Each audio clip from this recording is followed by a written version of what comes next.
talking about the news that came out yesterday, the Cole Bassett news.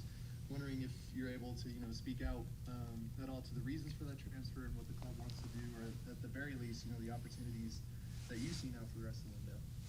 Yeah, obviously that's something that's accelerated over the last 24 hours. I don't think it's fully confirmed yet, but obviously it looks likely it's going to happen. So, yeah, probably the first notable change to the squad, and yeah, as I said, there's going to be a period of change here, and change isn't always comfortable, and that's just something we have to remember. And it's a great shift for us going forward. We'll go to Matt Pollard. Hi, Chris. Hi, Matt.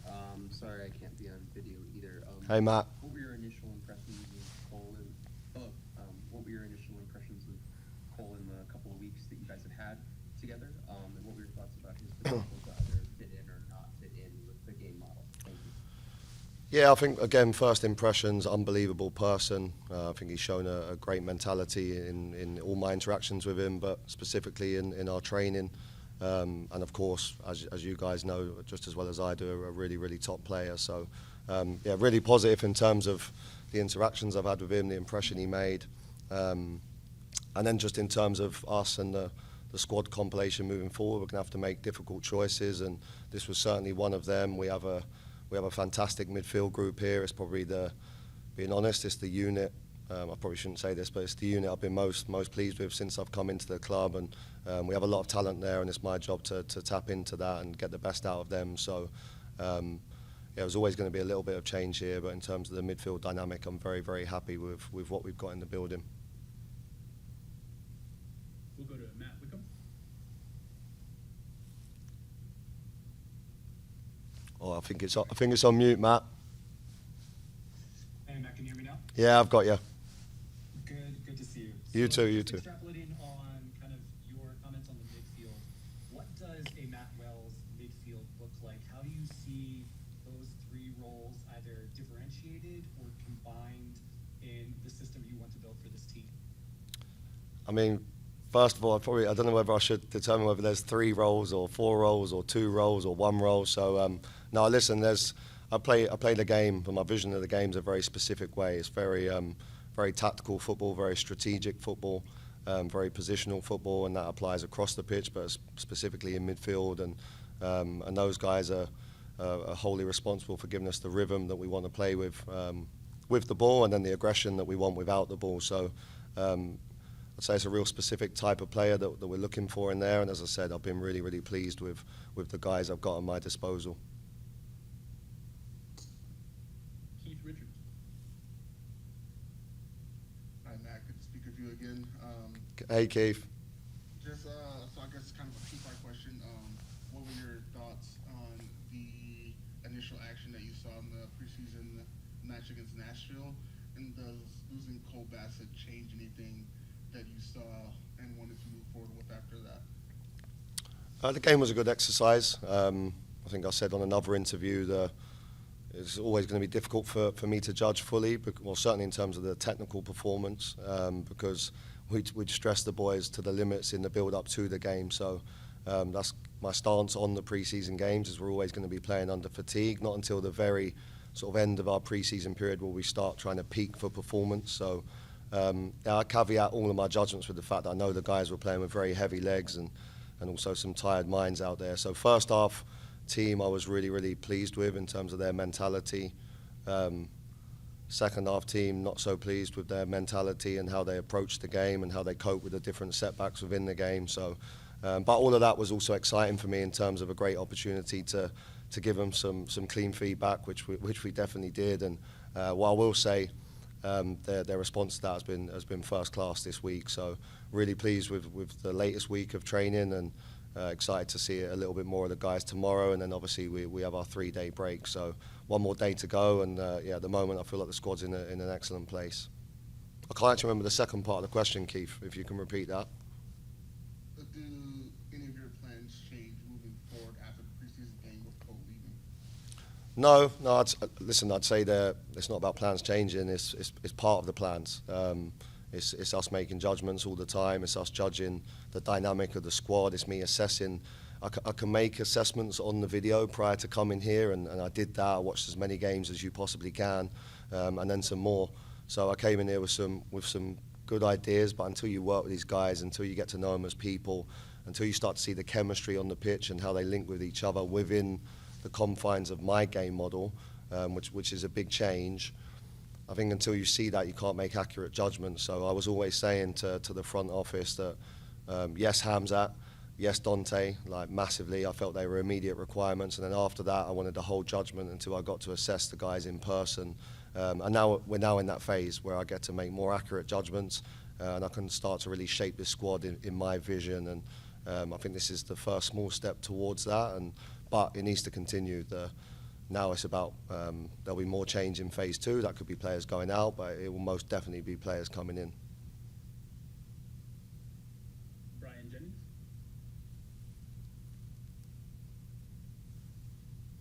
Hi, Matt. Hey, Brian. This is Brian. Also with Burgundy Wave. I don't know if you can see my mug on camera. I can't, unfortunately. Maybe next time. You'll get your chance. It's not that great. Hey, I just kind of a follow-up probably to what Keith was talking about, but you talked about last week, a lot of it's going to be assessing the guys with tired legs, tired minds. Let's see how they react. What is this next step coming up this week and the match tomorrow?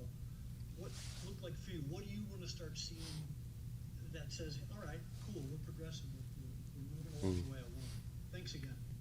No, it's a really good question, Brian. And I think this, as I said to the players, this first phase of pre-season's been solely about building the foundations. I sort of use an analogy with the guys about us building a really nice house that we can live in for years. But to do that, we have to have incredible foundations. And the foundations for me are the physical performance, and then the mentality, how we see ourselves, how we show up every day, having that identity of being a big team that wants to dominate football matches. So the first 2 weeks have been about implementing that, because there's no sense starting with an unbelievable tactical model and then you get further down the line, and like always in football, you hit a period of adversity, and if you have weak foundations, then the house is going to crumble. So this has been about strong foundations. Of course, we've been drip feeding in elements of our tactical game model. So at this moment, I'm not judging the football perspective. I want to see things every day, which I have done, that make me see that the players are comprehending everything I'm throwing at them, and I can start to see us taking shape in terms of tactically the team we're going to be. But more important for me is what are we as people? What are we as a team? What's our identity?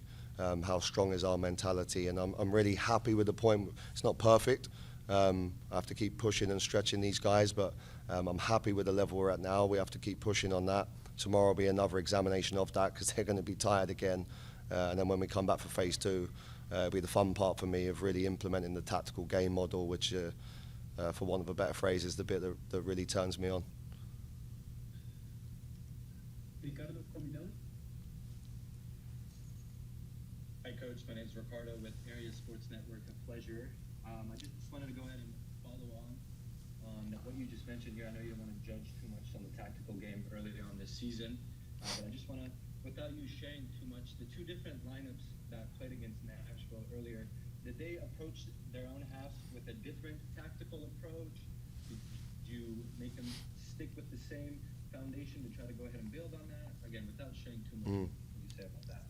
No, yeah, we'd be very set in our tactical approach. It's about our identity, certainly at this stage, and in terms of how I layer things. Of course, once the season gets up and running, and the last pre-season game, I call it like the humility phase, where we'll be humble enough to adapt to the opponent, but we'll do that. That'll be minor tweaks, and I'd like to think that you guys may not even recognize it. You'll look at the performance and think, oh, that's just the Colorado Rapids playing the Colorado Rapids way. But behind the scenes, we know actually there was a slight tweak to not are we going to press, but how we pressed, based off how the opponent plays or based off the dynamic of the players we have on the pitch in that moment.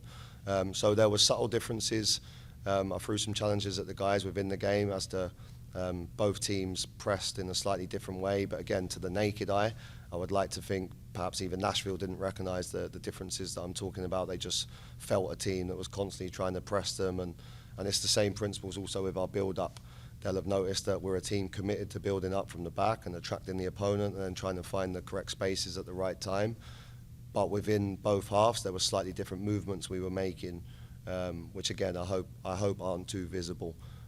So yeah, it's very much at this phase about us implementing our identity, and that again comes back to me, this mentality, this idea of we're a big team, and we're not going into a game just to react to an opponent. We're going to assert ourselves and assert our dominance on the pitch. And when I say this phase, that will apply to the next phase, that will apply to the start of the season, the middle of the season, the end of the season. I don't ever want that to change, because that's who we're going to be. Mark Goodman? Hi, Coach. This is Mark Goodman with Holding the High Line. How's it going? Hey, Mark. We'll be doing that as well. I'm looking forward to learning that. So my question is a continuation of the last two questions, and based on a comment you made in your opening press conference about dominating opponents. So what does that mean for you tactically? Does it mean dominating possession? Does it mean making it hard to play into the final third? Is it high pressing? Is it taking more shots than your opponent? What does it mean? Yeah, again, some good questions today. Yeah, when I speak to the players about, we have a framework. Again, I won't share all of it. So there's different categories of how we dominate and how we review our dominance, and dominate the opponent sort of refers especially to what we do against the ball, and when they have the ball, how we behave in all moments of the game. And as I said before, there'll be, we will, I mean, I might as well say it now, we will never not be pressing. There will be no game where we adapt that's a principle of ours that's set in stone, but the tactical implementation, the strategy behind how we press, that will change game to game. So the opponent never quite knows how we're going to do it, and we're best matched up to how we know the opponent builds up. So, but we also have to have the same level of clarity when we move further back down the pitch, and for in terms of the high line, how do we hold the high line? When do we drop? When do we hold? When do we squeeze? How do we stand in the line? When the ball goes over our head, how do we turn? What's our references? What are the behaviours we care about? And then exactly the same when we're defending around the box, making sure there's absolute clarity. Every single player knows their job to the point where they know exactly how they should be stood, what their body shape is, and that's something I'm very, very passionate about. And it's that level of clarity that I want across all areas of our Dominate framework without sharing the rest of them. And then if we do all of that well, then that results in us having what I say to the players, one brain, where there's no errors in terms of miscommunication or misunderstanding. We step on that pitch, every single player knows his role in every moment of the game, whether you're starting, whether you're on the substitute bench, or whether you've not quite made the squad and you're watching the game at home. I expect them guys to even know what's going to happen next. So that's what we're aiming for that to happen, and for us to achieve that. It's obviously lofty ambitions. We have to be at it every single day in terms of our standards, how we turn up to work, how we show up. Are we in the best condition we can be in from a body fat perspective? Are we eating the right foods? Are we turning up on time? Are we here to work? Are we willing to do double sessions? All of this stuff is going to take a special mentality at the base of it as our foundation. And so far, I have to say, my excitement centers not so much around the tactical side of the game, because it's far from perfect right now. My excitement with this group is how they're approaching their day-to-day work. Braden North? Yeah, man, obviously at this point, everyone is still pretty new to you, but what are you liking about the guys, some of the new additions that fans haven't seen yet, like Dante, Lucas, and anyone else who's escaping me right now? No, I definitely think there's debating whether to temper expectations or raise them up, because there is a level of excitement for me in terms of, if I started with Dante, he was a player. I was fortunate enough to be part of that process, and I have to say the club have been outstanding in terms of their quick comprehension of what I'm asking for tactically. And I would say, not to pat myself on the back, but I'm very clear in what I want from each position. And we didn't have a Dante Seeley in this squad, and we needed a Dante Seeley in this squad. And he's the exact profile of player I'm looking for. I won't tell you exactly what role he's going to play, but he fits the functions of that role perfectly. And for me now with him, I think I said it last week, it's about stretching his mindset, increasing his capacity of what is possible, of what he can become, showing him examples of the best, the players that I've worked with in the Premier League, and he's been really receptive to seeing examples of that. And I've also seen him be really receptive into taking that into his training, and already in 2 weeks, he's a totally different person in terms of how he approaches his day-to-day work.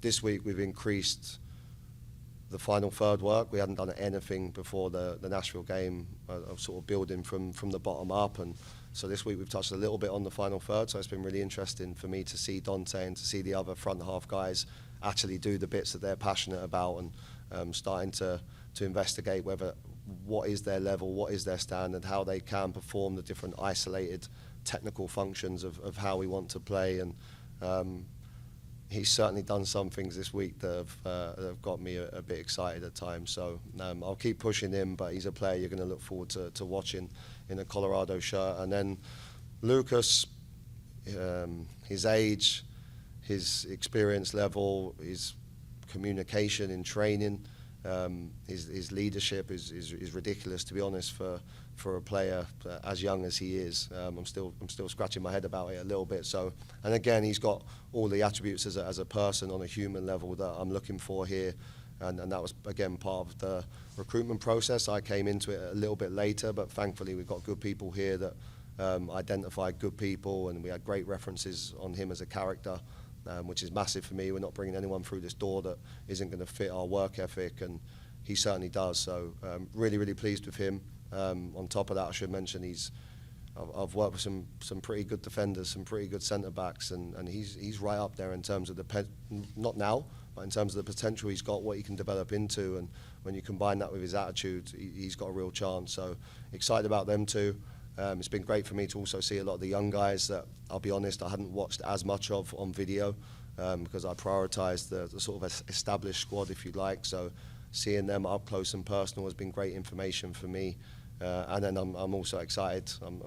I'm excited that I can stop speaking to Hamza every night while I'm in my bed here, sending him messages on WhatsApp from days training and video. And so I'm really excited that next week I can just see him in person, and then at least at bedtime I can just go to bed and relax.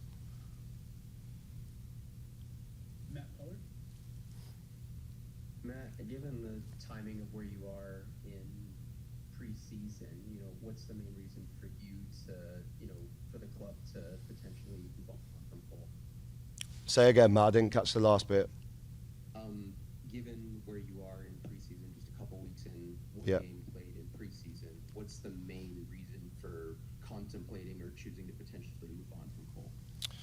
Yeah, for me, listen, it's like I said, I've been in a phase since I got here of assessing and identifying the squad, and I was very clear with them in the first meeting that when you're coming in like I am to completely change the trajectory of a team and to create something special and create something sustainable, which I'm determined to do. This is no short-term project. I want to build something here that really stands the test of time and get the boys to buy into a specific type of football and a specific way of seeing themselves. And I want that to carry through to the organisation. I want us to be world-class on and off the pitch in everything we do.